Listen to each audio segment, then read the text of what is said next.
जय हिंद दोस्तों, हमने आपको बता दिया है मगध का उत्कर्ष में कौन कौन से वंश आए थे, लेकिन उसको थोड़ा यहाँ से विस्तार पूर्वक पढ़ेंगे। ये इसलिए पढ़ेंगे ताकि एक कहानी की तरह आपके दिमाग में छप जाए, क्योंकि याद करना आसान है लेकिन कहानी की तरह पूरा छपना है और आपका जो मेंस में भी आपका हेल्प करे। इसलिए मैं इतना लिखता हूँ और आपको लिखने के लिए बोलता हूँ, लिखने की आदत डालिए। ठीक है दोस्तों, और आपको एक चीज बता दें कि जो इंसान समय का इंतजार करता है वो इंसान कुछ नहीं कर सकता है। जो इंसान कल के भरोसे छोड़ देता है वो इंसान कुछ नहीं कर सकता है। जो करना है अभी करना है, आज करना है और अभी से ही करना है। कल के लिए नहीं कुछ छोड़ना है। समय का इंतजार मत कीजिए, नहीं तो समय आपके सामने आएगा और आपके पास से गुजरेगा और आपको पता भी नहीं चलेगा। तो नेवर वेट फॉर टाइम। समय कब है? जब आप चाह दे, जब आप चाहते वही आपके पास समय है। तो please don't wait for time. और दोस्तों आपको बता दें कि बीपीएससी का एग्जाम निकालना बहुत ही सरल है। आप कीजिए, आपका समय है, हमारा समय तो निकल गया। एक चीज हम आपको दोस्तों बता दें, एक मुहिम में स्टार्ट करने वाला हूँ, save water save tree save life. Already इसका प्रचार देख चुके होंगे और ऑलरेडी मेरा जो थीम भी है वह वही है, save water save tree save life. क्योंकि आपको पता है कोरोना में आपने देखा था कि कितने लोगों को ऑक्सीजन खरीदना पड़ा था। वो वक्त भी दूर नहीं दोस्तों जब आपको जीवन खरीदना पड़ जाए। देखिए अभी आप साउथ की तरफ जाएगा तो पानी खरीद कर लोगों को पीना पड़ता है। तो दोस्तों आप बहुत खुद नसीब है कि आप बिहार से हैं और सारे मौसम का लुत्फ उठाते हैं और मीठे पानी का भरपूर आनंद लेते हैं।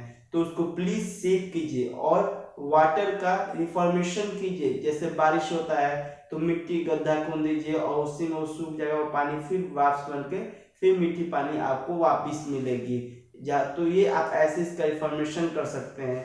आप पेड़ को बचाइए, पेड़ को जल दीजिए जो सूख रहा है वो, ताकि हरा ताजा हो जाए। तो दोस्तों मेरे कहने का यही मतलब है कि सेव वाटर सेव ट्री और तभी आपका लाइफ सेव है। तो मुझे उम्मीद है दोस्तों आप इस चीज पे जरूर ध्यान देगा। और हमारा एक ऑलरेडी ग्रुप भी है फेसबुक पे, मैचलेस क्लासेस करके, save water save tree save life. जो भी आप इस तीन में से एक चीज कर रहे हैं आप उसका फोटो खींच के फेसबुक पे डालिए, हमारे ग्रुप को ज्वाइन कीजिए ताकि हम उसको आगे के लोगों को बढ़ाएंगे। और ये अपना जो है ये हमारा ही नहीं, ये सबका ही एक सोच होना चाहिए कि ये हम करेंगे। तो चलिए दोस्तों इसी जोश और उत्साह के साथ पढ़ाई स्टार्ट करते हैं। मगध साम्राज्य, आपको मगध साम्राज्य में बता देते। सबसे पहले मगध साम्राज्य की स्थापना अगर कहा जाए तो ब्रह्मदत्त ने किया था, लेकिन अगर वास्तविक पूछा जाए तो हर्यक वंश का कौन किया था? तो बिंबिसार ने किया था। ठीक है दोस्तों, तो सबसे पहला वंश आपको आया था ब्रह्मदत्त, उसको छोड़ दीजिए। हर्यक वंश, शिशुनाग वंश, नंद वंश, चंद्रगुप्त मौर्य वंश, ठीक है, उसका क्या क्या था? कन्नौ वंश, सातवाहन वंश, ये सारे वंश थे। तो चलिए हम आपको पढ़ते हैं। सर्वप्रथम उल्लेख इसका कहाँ मिलता है मगध साम्राज्य का? तो महाभारत में। और कैसे मिलता है? तो उसमें जो एक शासक होता है मगध का, जरासंध। जरा में संघ मतलब जरा नाम के एक राक्षस थी, और क्या की दो टुकड़े में जो एक बॉडी के पार्ट थे उसको जोड़ दी और वही बन गया जरासंध। संघ मीन्स मिलना, तो बन गया वही राजा कौन है? जरासंध है। ठीक है, और जिसका युद्ध हुआ था भीम से, और भीम ने मल्ल युद्ध में इनको परास्त कर दिया था और बुरी तरह घायल हुए थे, जिसकी वजह से इसकी मृत्यु हो गई थी। तो सर्वप्रथम उल्लेख कहाँ मिलता है? महाभारत में। उत्तर भारत का सर्वाधिक शक्तिशाली जनपद था ये कौन? मगध। उत्तर गंगा, अब देखिए मगध को अगर देखिएगा बिहार में, तो अगर ये आपका बिहार हो गया तो उत्तर में गंगा इधर रहा, ये उत्तरी बिहार दक्षिणी बिहार, तो ये बीचों बीच गंगा नदी हो गया। तो उत्तर में गंगा, दक्षिण में यहाँ क्या है? विंध्याचल पर्वत, ठीक है। पूरब में क्या आपको? तो यहाँ चंपा आपको महाजनपद थी और यहाँ पे सोन नदी बहती है। तो ये बीच में जो है उसको हम क्या कहते हैं? तो मगध कहते हैं। और इसकी जो प्राचीनतम राजधानी रही राजगृह, इसका रहने का क्या उद्देश्य था? क्योंकि गृह मतलब चारों तरफ पर्वतों से घिरा हुआ था और राजा का वो घर हुआ करता था। इसीलिए इसको वो राजधानी बनाया करते थे। आज भी आप देखते हैं जहाँ प्रधानमंत्री है वहाँ दिल्ली राजधानी है, जहाँ मुख्यमंत्री अगर बिहार में पटना में बैठते तो पटना बिहार की राजधानी है। उसी प्रकार राजगीर प्राचीन राजधानी हुआ करता था। अब देखिए बृहद्रथ वंश, इस वंश की स्थापना स्वयं बृहद्रथ ने किया था और इसी ने पहले क्या है मगध साम्राज्य की स्थापना किया था। बृहद्रथ का पुत्र जरासंध प्रतापी राजा था, सबसे अंतिम राजा था और प्रतापी राजा था। क्षमा चाहूंगा दोस्तों, सबसे अंतिम शासक रिपुंजय था जिसकी हत्या महीया ने किया था और यही महीया कौन था तो बिंबिसार का पिताजी थे। और बिंबिसार ने जो आया तो बिंबिसार ने हार्यक वंश की स्थापना किया था और वह 545 बीसी से लेके 412 बीसी तक राज किए। ठीक है, कौन? हार्यक वंश। तो इनका वास्तविक संस्थापक बिंबिसार रहा और पहला इन्होंने राजधानी कहाँ स्थापित किया तो राजगीर, यानी राजधानी में कोई परिवर्तन नहीं किया। और इस जो वंश है हार्यक वंश, इसको पितृहंता वंश कहा जाता है और इसलिए कहता है क्योंकि इसमें क्या है कि हर एक पुत्र ने अपने पिता की हत्या की है। अब बिंबिसार जो है अगर बात करते हैं तो 545 से 492, देखिएगा दोस्तों इसने क्या किया वैवाहिक नीति को अपनाया, किस लिए? अपने राज्य की विस्तार के लिए, क्योंकि जानता था कि ताकत में तो सभी एक से एक है, इसलिए हम इस नीति को अपनाए जिससे आराम से काम भी बन जाए और लाठी भी नहीं उठाना पड़े। तो उसने 3 प्रमुख शादियां किया। सबसे पहले कौशल नरेश प्रसेनजीत की बहन से कौशला देवी से, दूसरा लिच्छवी की शासक चेतक की पुत्री चेलना और मध्य देश की राजकुमारी क्षेमा से शादी किया और इसका राज्य का क्या हुआ विस्तार हो गया और इसकी राजधानी में कोई परिवर्तन नहीं हुआ। कहा जाता है ये बुद्ध के अनुयायी अनक्षक भी थे लेकिन बाकी धर्मों के प्रति भी सहिष्णु थे। सहिष्णु का मतलब और भी धर्मों से इन्हें घृणा नहीं था, वो सभी धर्म को मानते थे। अवंती के राजा जो चंद्रप्रद्योत थे उनकी हालत काफी बिगड़ जाती है तो इनका जो राजवैद्य जीवक होता है उसको इनके उपचार के लिए भेजता है और इसी जीवक को महात्मा बुद्ध की सेवा के लिए भी भेजते हैं। और इन्होंने प्रमुख क्या हुआ जब महात्मा बुद्ध की हत्या हो जाती है मृत्यु हो जाती है 483 ईसा पूर्व में। दोस्तों यहाँ पे भी क्षमा चाहूंगा, यहाँ पे भी 483 होगा तो 483 ईसा पूर्व में ही इनकी हत्या होने के बाद किसकी अजातशत्रु ने, क्षमा चाहूंगा दोस्तों, 493 में अजातशत्रु की हत्या हो जाती है। लेकिन उसके पहले महात्मा बुद्ध का 483 में हत्या होता है और ठीक है तो इनका मृत्यु कब हुआ था बिंबिसार का तो 493 ईसा वर्ष पूर्व में। चलिए दोस्तों आगे देखते हैं अजातशत्रु। तो अजातशत्रु 492 से लेकर 462, इसको आसान है बिल्कुल याद करना, मतलब 30 वर्ष तक इसने राज किया। कौशल नरेश प्रसेनजीत की बेटी वजीरा से इनका विवाह हुआ। अब पिता ने भी शादी का नियम अपनाया, इसने भी शादी का ही प्रचलन रखा, मतलब पिता के पद पे ही चला। ठीक है, तो इसने अपने पिता की हत्या करके ये राजा बना था। कौन? अजातशत्रु। ऐसा इसलिए होता है दोस्तों क्योंकि एक बात ध्यान रखिए कि समय के साथ चलना बहुत जरूरी है। अगर मान लीजिए आपके पिताजी जीवित रहे और आपकी चलती ना चले तो वो क्या है, यह विद्रोह का कारण बन जाता है और लड़ाई होने लगता है परिवार में। तो कुछ बोलते हैं ना कि कुछ लोग जैसे है असंतुलन बिगाड़ते हैं, तो वो होता है ऐसी बात। तो वही क्या हुआ, उसने अपने पिता की हत्या कर दी क्योंकि उनकी ना शादी होने दे रहे थे ना राजपाट दे रहे थे, तो इसने गुस्से में अपने पिता की हत्या कर दी और यह राजा बन गया। और यह अपने एक तरह से मामा की बेटी वजीरा से इन्होंने शादी कर लिया। उसके बाद इन्होंने वजी मल्ल अवंती को भी जीत लिया, मतलब अपने राज्य का पूर्णतः विस्तार किया। और 483 ईसा वर्ष में राजगृह के सप्तप्राणी गुफा में प्रथम बौद्ध संगति हुआ, जिस समय राजा कौन था? अजातशत्रु था। ठीक है, जिसमें बुद्ध का जो धर्म था शुद्ध पिटक एवं विनय पिटक में दो भागों में विभाजित हो गया और 462 ईसा पूर्व बीसी में इसकी हत्या इनका पुत्र उदयनी कर देता है। इसीलिए इस हर्यक वंश को पितृहंता वंश कहा गया है। अब उदयनी जो है सोन और गंगा पर पाटलिपुत्र यानी कुसुमपुर शहर 461 में बसाया। याद रखिएगा सोम और गंगा के बीच। तो ये देखिए आपका ये गंगा है, ये सोम है, तो इसी के बीच कौन से कुसुमपुर मतलब पाटलिपुत्र शहर को बसाया।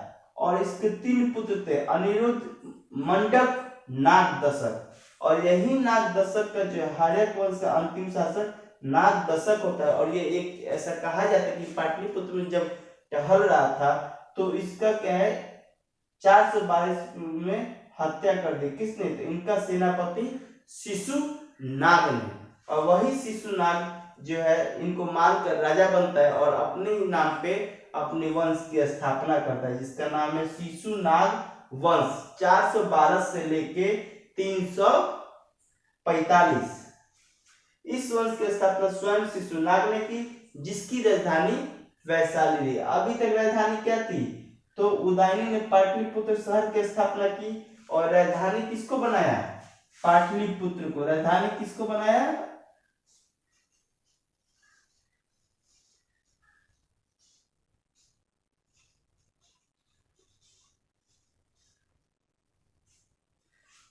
पाटलिपुत्र शहर की स्थापना की और पाटलिपुत्र को ही इन्होंने राजधानी बनाया। तो ये भी पूछ देता है कि सबसे पहले जो है पाटलिपुत्र को राजधानी किसने बनाया? तो उदयनी ने। पाटलिपुत्र को किसने बसाया? तो उदयनी ने। ठीक है। अब इसको मार के इसके अंतिम शासक किसको? नागदशक को मारकर शिशुनाग वंश की स्थापना होती है।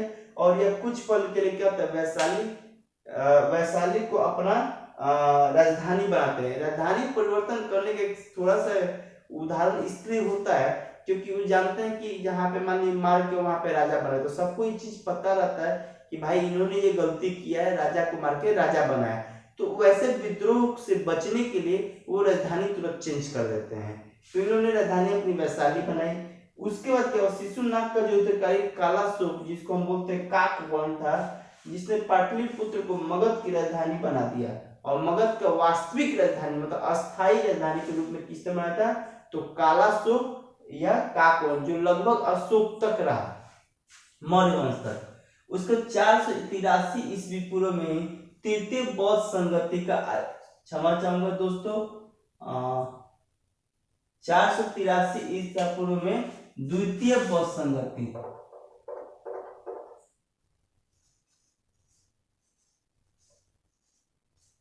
483 से पूर्व में द्वितीय बौद्ध संगति का आयोजन किया। किसने?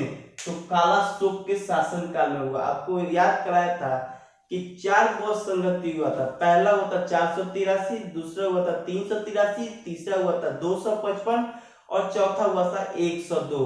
और ट्रिक से बताया था कि राज वैशाली को पटाकर कश्मीर चला गया। तो राजगिरी, वैशाली, उसके बाद पटना और कश्मीर। राजा को बनाया था आका अकर, मतलब अजातशत्रु, कालाशोक, अशोक, कालाशोक, कालाशोक के बाद अशोक और फिर कनिष्क। उसके बाद आपको बताया था अध्यक्ष के बारे में, तो महाकश्यप, ठीक है, सबकामी, उसके बाद मुगली पुत्र तीस और चौथा क्या होता? वसुपुत्र। तो आपको उम्मीद है कि यह याद होना चाहिए क्योंकि इससे क्वेश्चन निश्चित ही पूछते हैं। तो उसके कालाशोक के शासनकाल में द्वितीय बौद्ध संगति होता 383 से पूर्व। उस समय जो था उस कहाँ पे हुआ था ये? तो यह आपको हुआ था वैशाली में। ये कहाँ पे हुआ था? तो वैशाली में। ठीक है। अध्यक्ष कौन थे? सबकामी। कौन था? सबकामी। ठीक है। उसके कालाशोक की हत्या जो है पाटलिपुत्र में घूमते समय महापद्म नंद ने चाकू मारकर इसकी हत्या कर दी।